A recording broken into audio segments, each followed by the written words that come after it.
Hey guys, welcome back to the channel. You are in the place to be if you love all things magical, mystical, and mysterious. But if you are brand new, make sure you hit that bell notification and the subscription button so you don't miss out whenever I post. I post several times a week all about the paranormal and the occult. I'm a practicing witch of Celtic region for the last 15 plus years, and I absolutely adore the paranormal and the folklore and the cryptids and the legends behind all of these stories.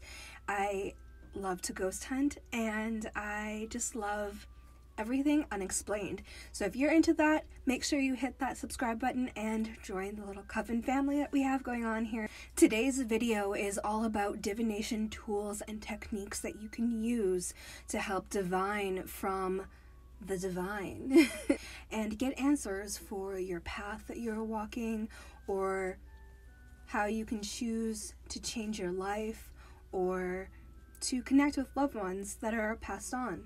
But before we get started on that, let's roll the clip from last week and see what we were talking about then. Lowers his glasses, revealing eyes as black as obsidian, and says, "No, you won't be calling anybody." As I turn to enter the house, I notice a half-eaten apple lying on the ground. That's creepy. Like, what if the guy used his mind control to manipulate them into thinking that he never entered, and he had?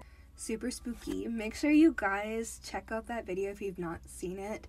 I absolutely adore Black-Eyed Kids stories. Make sure you let me know. Link them in my Instagram or in the comments below. I would love to read them if you can find them, because they are so difficult to find. And with that, let's get into the video.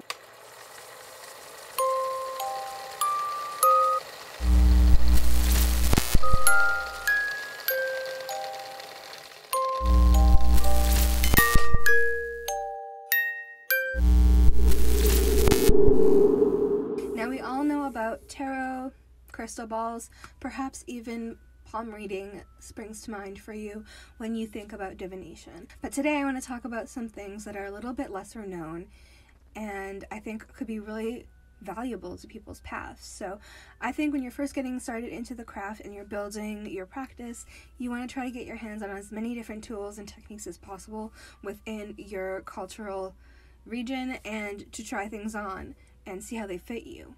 Number one is runes. Runes actually date back to ancient Germanic times. They originated and were used by Germanic tribes, the Norse in Denmark, Norway, Sweden, Iceland, Greenland, and also Anglo-Saxon England.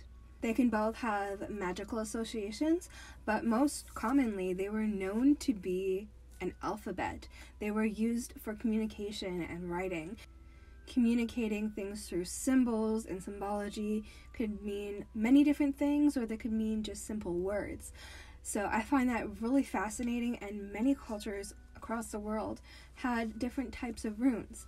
Some called them runes. In Celtic cultures, they called them the Ogham. And in Viking culture, they called them the Futhar. Now, what I want to talk about now is currently what we have in modern day society called witches' runes. And through my extensive research, I cannot seem to find where witches' runes seem to originate. And I feel like they are a modern day spin on what runes are. I'll post a picture up here about some of the witches' runes that I have found that I think are amazing. And I actually think would be really fun for your personal practice is to create your own witches' runes that are specifically meant for yourself, that you can use to divine on your own. You can make a set of runes out of stones and write your own imagery onto them that are very personal to you, and then use them to then divine your answers that you're looking for. Runes could be made out of bone, crystal, stone, or even resin. I've seen those. I think that'd be kind of cool, kind of like those charging towers that you see. If I can find a picture of that, I'll insert it here. They are like a source energy conduit, and you can find them at most spiritual new age stores, and they're made out of poured resin. You can make basically the same thing that has your own energy force within your resin poured runes that are all custom to you. So I think that'd be really cool. You can put your own specific hand-picked items within your resin and pour it in there, and it'd be original to you only. Number 2 is scrying.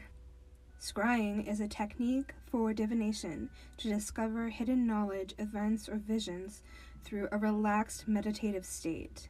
By spacing out or staring into a reflective surface or even everyday objects, helps you to enter a calm mental state into the point where you can be so deeply into a meditative state that you can receive visions. You can use things like black onyx mirrors, you can make them yourself, or you can use spheres, crystal ball spheres, in any type of crystal, depending on the purpose that you would like.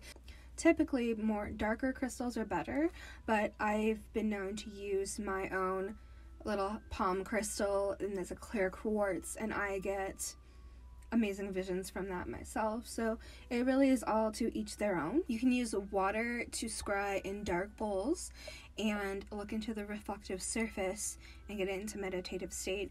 I myself use my cauldron and I just fill it up with water and go outside under the moon and scry under the moon, and I've had a lot of success doing it that way as well.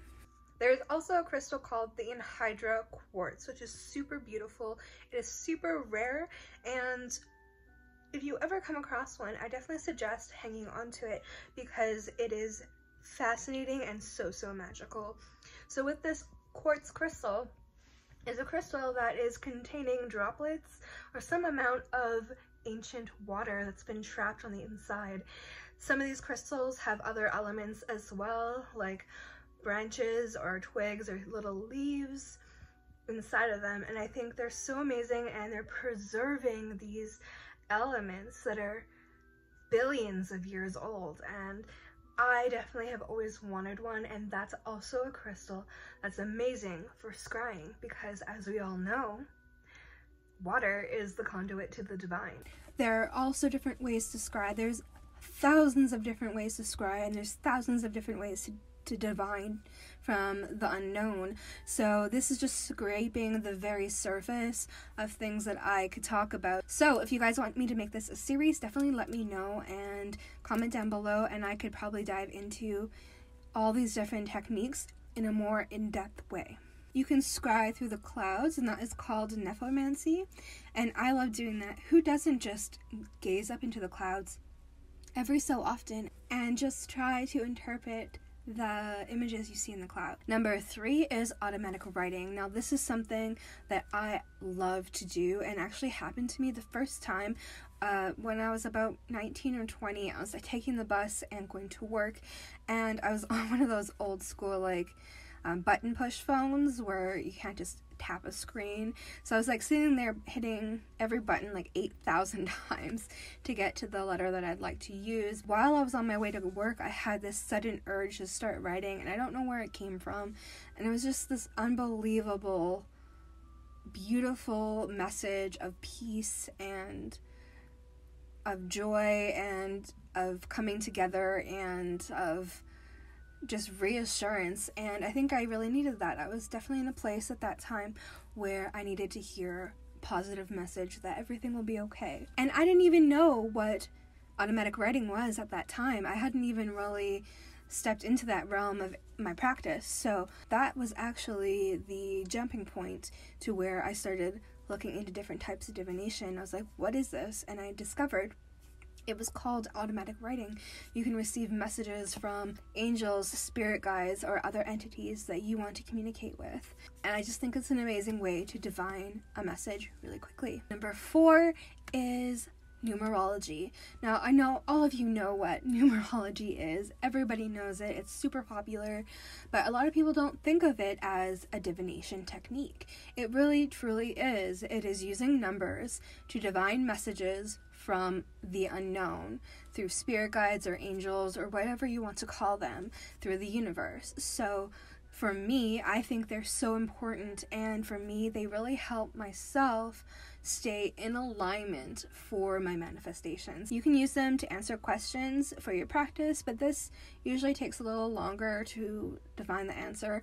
I like to use them to make sure I'm staying on the right path for my manifestations. So things like 111, 222, 555, all those types of numbers, those all have different meanings. Now, if you'd like me to dive into numerology and the different numbers and what they mean, definitely let me know and I can do a video all about that, because I definitely find it so interesting and it was super helpful for me. And the more I paid attention to them, the more I started to find more answers through the universe in my everyday life. So make sure you hit the subscribe button if you have not already, and the like button. Make sure you share this video so that other people can enjoy it as well. And I will see you guys in the next video. Stay witchy!